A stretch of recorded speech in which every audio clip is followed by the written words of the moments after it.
Hey everybody, I'm Shannon, this is Fadra, and we are about to go into an interview with the cast of Castle Rock. So season 2 is coming, October 24th it's coming out, and this time Misery comes to town. Season 2 is loosely based on Stephen King's novel of the same name, Misery, and we are going to see what it's kind of the precursor of the story of Annie Wilkes. Yes, a little bit of backstory on Miss Wilkes and her mental illness or whatever it may be.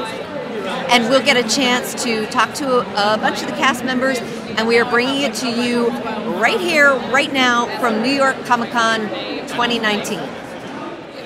You know, we, from the beginning, when we were talking about the iconic characters of Stephen King and the pieces of the story that we hadn't seen before, Sam and I had always talked about the idea of Annie Wilkes and how she got to keeping Paul Sheldon in a bed and cutting his feet off or sledgehammering his feet in the movie.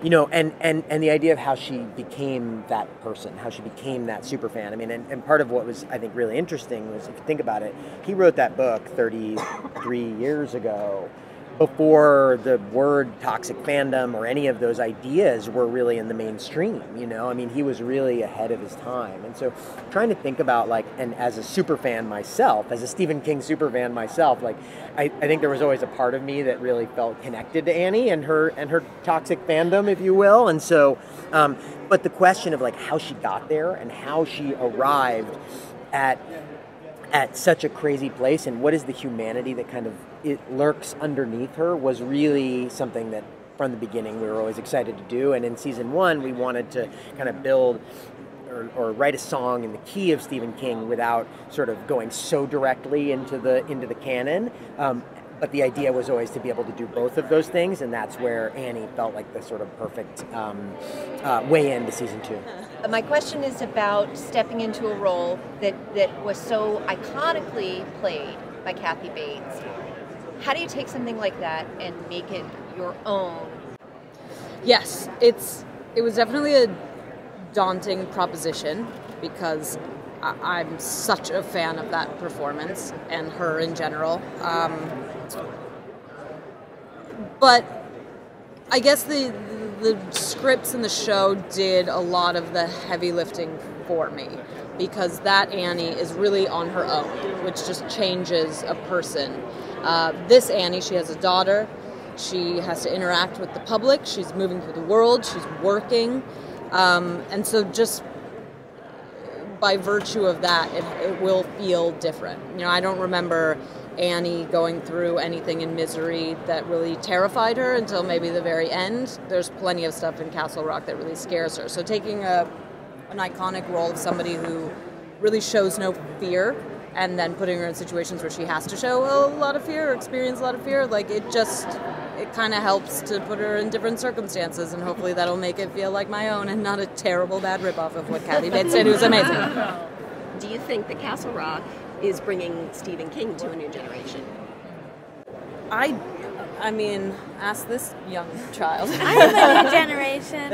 I don't know. I mean, I think it is an interesting introduction to Stephen King, because it is so much its own thing. But I don't know. I mean, I think it is great for, like, it's great for people who are already really avid fans of King. But I think the newer, like, film-obsessed generation is really going to enjoy it. And I mean, like, there was so much love for last season by younger people. I think it is bringing King to a new generation, just in an interesting way. Yeah, and they, you know, Joy is sort of going through what every teenager goes through. She wants to break away from her super close relationship with her mother and forge her own path and become her own young woman. And that would be difficult enough under any circumstances for somebody who isn't named Annie Wilkes, but it's particularly hard on her. Yeah, Annie is very suspicious of everybody. Her initial reaction to everybody is one of suspicion, and she keeps her cards really close to her chest, and she just wants to look out for her daughter and keep her head down and not really make any she doesn't want to have like lasting moments or real, true, deep moments with other people other than Joy. So when people don't allow her to do that, things can get a little messy. Do you feel there's like a one bad day for Annie, or is it just kind of this kind of progression which just morphs? There are a few bad days. A few bad days. Yeah, there's a handful of particularly bad days. But I also think she's probably born with some of these mental illnesses, and that plus the trauma that she experiences. Those ingredients bake the Annie Wilkes cake. I like it. I like that Castle Rock has this, where it's like a new story each season, but it's set in the same town, and there's like some people that come back maybe. And it gives it this sense of being grounded in one place, but you still get to follow these new people and give people different opportunities. Also, the first season did the work for us in terms of like building a fan base. Yeah. I was definitely part of that fan base. And so it's kind of nice. I think the second year of an anthology is the only way to go, because you get to have you know what you're walking into, you know what people think about the show, and you do your little bit, and then you're out before people get sick of it. This season is going to be, I think, really, really intense right out the gate. So I'm excited because I haven't even seen, the first episode yet. So I'm excited.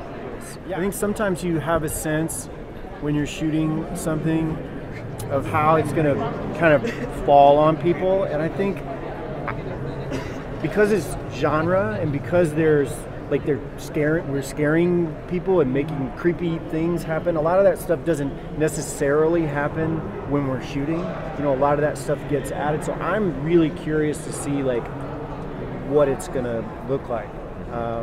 I don't always watch the things that I do, so it's I will watch this one because I'm fascinated with like how it's going to look and what it's going to feel like. Did you watch the first season of Castle Rock? Were you a fan, or have you seen it since you started on this series? And how do you feel stepping into the second season? It's totally different than the first of an already popular show. I did watch it, but I watched it sort of as this was kind of getting put together, and it seemed like I might be doing the show. I went back and watched, although they were like, "Look, it's totally different," and it was obvious from the script that I read that it was a totally different world.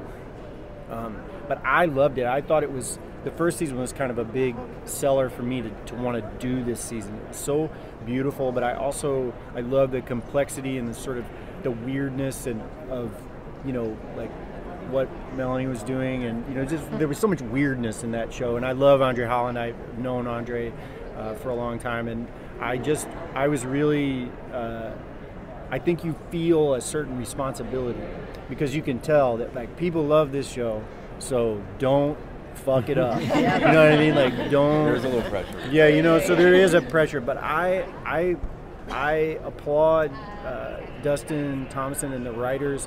They really swung for the fences this season. I mean, I can remember saying like it's like every episode is an attempt at a finale. It's like they're big episodes of these big reaches at the end, and you're kind of shocked at that they could end it like that.